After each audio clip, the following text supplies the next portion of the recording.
आज मैं आपके साथ एक ऐसी कंपनी डिस्कस करूंगा जिसके बड़े ही दमदार नतीजे आए हैं। बाजार बेहाल है, बाजार के अंदर जान नहीं है और अगर अच्छे नतीजों वाली कंपनियां ढूंढने लगे तो इस समय ढूंढने से नहीं मिल रही है। किसी की सेल्स डिक्लाइन हो रही है, किसी का प्रॉफिट। पर आज मैं आपके साथ एक ऐसी कंपनी लेकर आया हूं जिसके नतीजे आज आए हैं और कंपनी की सेल्स भी बढ़ी है डबल डिजिट में, मुनाफा भी बढ़ा है डबल डिजिट में और क्यू ऑन क्यू बेसिस पर भी ग्रोथ है, वाई ऑन वाई बेसिस पर भी ग्रोथ है।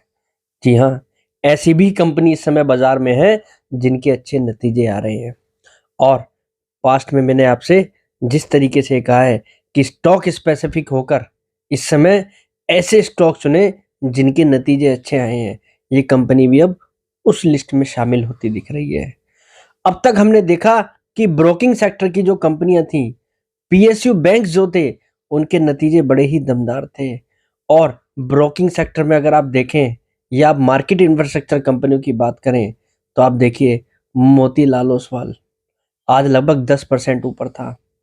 एंजल ब्रोकिंग 2100 रुपये से 2900 रुपये तक आ गया। और यहीं अगर हम देखें बैंकिंग सेक्टर के अंदर जिस तरीके से पीएसयू बैंक जो है, यूनियन बैंक, पीएनबी बैंक, जिस तरीके के इनके नतीजे आए हैं वो क्लियर कट ये विजिबिलिटी दे रहे हैं ये कभी भी जो है तेजी दिखा सकते हैं। क्योंकि जहां जहां पर अर्निंग है और फ्यूचर विजिबिलिटी अर्निंग की अच्छी है, निश्चित रूप से वहां आपको तेजी देखने को मिलेगी। पर सच बात यह भी है कि इतने बड़े बाजार में शायद ही इक्की दुक्की कंपनी ऐसी है जो अच्छे नतीजे दिखा रही है। आज मैंने कम से कम नहीं तो 10 या 12 कंपनियों के नतीजे पढ़े और उसमें एक कंपनी ये मिली जिसने अच्छे नतीजे दिखाए हैं। इवन अगर देखा जाए तो टाटा मोटर के भी नतीजे म्यूटेड से ही दिखाई दे रहे हैं। बड़ी बड़ी कंपनियों के भी नतीजे अच्छे नहीं है। अगर देखा जाए तो इस कंपनी ने आज नतीजों में खुश किया है। कंपनी का नाम जानना चाहते हैं आप? कंपनी का नाम है एक्शन कंस्ट्रक्शन इक्विपमेंट। फ्रेंड्स, अगर आपको वीडियो में दी गई जानकारी अच्छी लगे तो आप चैनल को सब्सक्राइब जरूर करना। एक्शन कंस्ट्रक्शन इक्विपमेंट अगर देखा जाए तो कंस्ट्रक्शन इक्विपमेंट में कारोबार करने वाली देश की दिग्गज कंपनियों में शामिल है।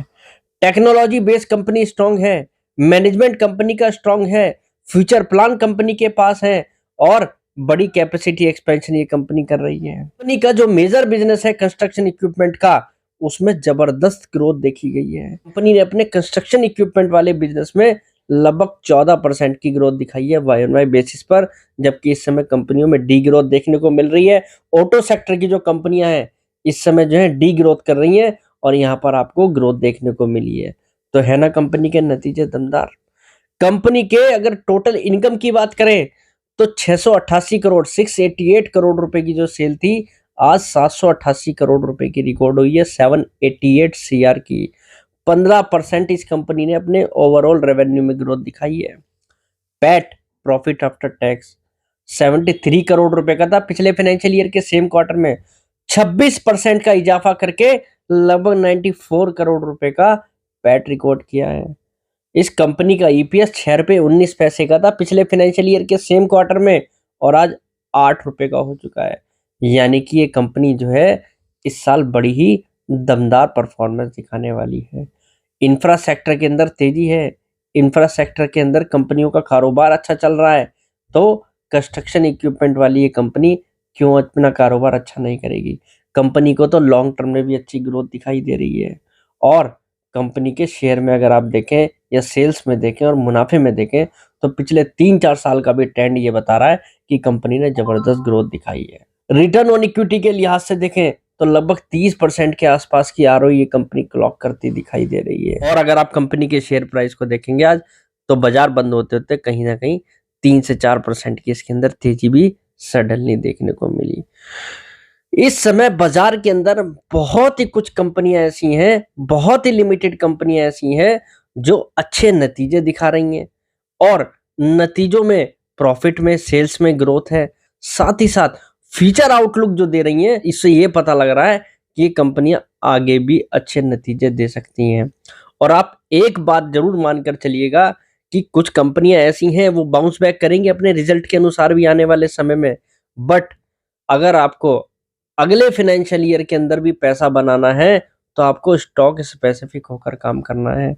जिन कंपनियों के नतीजे अच्छे आ रहे हैं, उनको तो बेचने का सवाल आपके मन में आना ही नहीं चाहिए, क्योंकि जिन कंपनियों के नतीजे अच्छे हैं, फ्यूचर आउटलुक पॉजिटिव है, निश्चित रूप से उनकी री-रेटिंग होगी।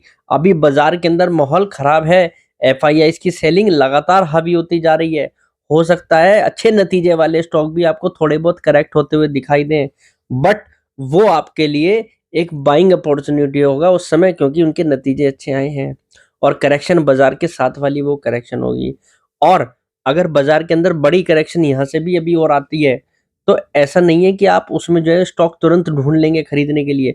आपको लिस्ट बनानी होगी किन कंपनियों के नतीजे अच्छे आए हैं, और अगर उनके अंदर करेक्शन उस समय आपको मिलती है, तो आपको उस समय उन कंपनियों के अंदर बाइंग करनी है।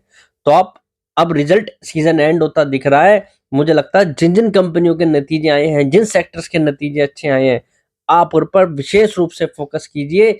एक चार्ट बनाइए, उन कंपनियों का नाम लिखिए और देखिए उन कंपनियों के अंदर कितनी तेजी आ चुकी है और कितनी गिरावट आ सकती है। एक बात बिल्कुल इस समय आप रट लीजिए कि जिन कंपनियों के नतीजे अच्छे आए हैं, तो वो तो इस साल अच्छा पैसा बनाकर दे ही सकती हैं, और साथ-साथ जिन कंपनियों के पास कैपेक्स है, जिन कंपनियों के पास फ्यूचर प्लान है, सेक्टर के अंदर पॉजिटिव माहौल है, जैसे रिन्यूएबल एनर्जी सेक्टर के अंदर हम बात करें, इस तरीके के जो सेक्टर है, जो हॉट सेक्टर है, बाजार के फ्लेवर सेक्टर हैं, उन पर भी आप फोकस करें।